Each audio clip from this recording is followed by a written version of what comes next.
On October 30th, 1961, at the Novaya Zemlya test site, the Soviet Union conducted the most powerful thermonuclear explosion in human history. It was an experimental air-dropped hydrogen bomb with a terrifying yield of 58 megatons of TNT. The device was released from a Tu-95 strategic bomber at an altitude of 3,700 meters. Moments later, an enormous flash lit up the sky, so bright it was seen from neighboring countries. The foundation of any nuclear weapon is an uncontrolled chain reaction of splitting heavy atomic nuclei. To sustain this fission chain reaction, either uranium-235 or plutonium-239 is used.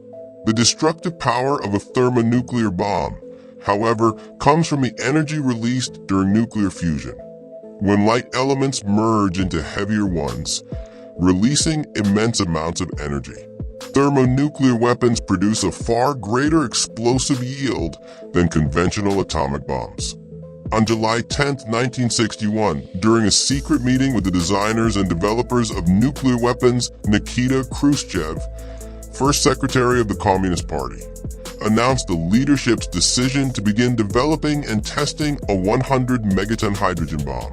The project was assigned to the specialists of KB-11 under the direction of Andrei Sakharov. The team of scientists created the device known as Product 602, which would later enter history under the name Tsar Bomba. It was a streamlined, ballistic-shaped weapon with tail stabilizers, measuring 8 meters in length, over 2 meters in diameter, and weighing 27 tons. The original yield of the Tsar Bomba was intended to be 100 megatons of TNT, but many experts feared that a device of such power could have unpredictable environmental consequences. As a result, the decision was made to test the bomb with a reduced charge. Over the years, rumors circulated that the yield had been cut in half because scientists worried about the possibility of a self-sustaining thermonuclear reaction, one that could theoretically ignite hydrogen in the atmosphere and oceans, leading to the depletion of oxygen on Earth. Similar fears were voiced in the United States before the first atomic bomb test, despite the fact that such scenarios contradict all established knowledge of nuclear physics. To deliver the bomb, a modified version of the Tu-95 bomber was developed under the direction of Alexander Natashkevich. Because the device was far too large to fit inside the aircraft's bomb bay, a special external suspension system had to be created. The bomb was mounted on 3 synchronously operated locks, each capable of supporting 9 tons. An electronic control system ensured that all 3 locking mechanisms released at the exact same moment. On October 30th, 1961, the Tu-95 carrying the bomb took off from the Olynya airfield in the Murmansk region. The crew set a course toward the test site on the Novaya Zemlya archipelago in the Arctic Ocean. There were 9 people on board. A second aircraft followed, a Tu-16 laboratory plane. Its mission was to observe the test and capture the detonation. The Tsar Bomba was equipped with a massive 1-ton parachute. It was designed to slow the device's descent to roughly 4 kilometers above the ground before detonation, giving both aircraft time to retreat at least 50 kilometers and survive the blast. At 11:32 a.m. Moscow time, the bomb was detonated. A colossal fireball nearly 10 kilometers wide rapidly expanded, rising to 67 kilometers in height and 100 kilometers across.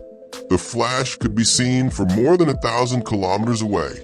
Residents of Norway, Greenland, and even Alaska witnessed the deadly glow. In the settlement on Dixon Island, some 780 kilometers from ground zero, windows were shattered. The shockwave circled the Earth 3 times. Atmospheric pressure waves created by the explosion were detected in New Zealand on 3 separate passes. The carrier aircraft, which by the moment of detonation had managed to get only 45 kilometers away, was violently thrown by the blast. For a short time, the Tu-95 became uncontrollable, losing nearly 1,000 meters of altitude. The crew received a significant dose of radiation, but thanks to their skill and discipline, Both aircraft made it safely back to base.